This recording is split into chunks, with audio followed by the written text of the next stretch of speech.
বন্ধুরা, হ্যালো বন্ধুরা, দেখুন আজকে এই একটা নতুন জিনিস, নতুন আইটেম এটা বানানো হবে। ঠিক এরকম জিনিস বানানো হবে, তার জন্য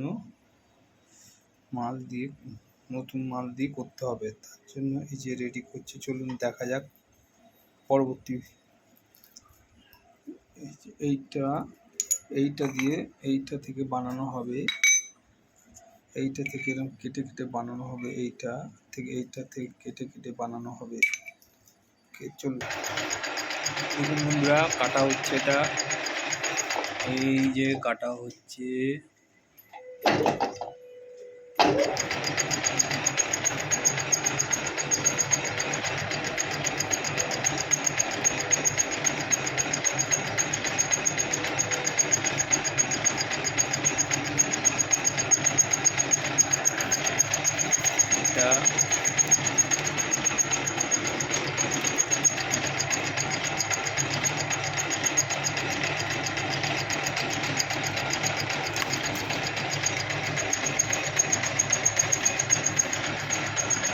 এটা কাটা হচ্ছে, হোক পরে ভিডিওতে আবার দেখাবো।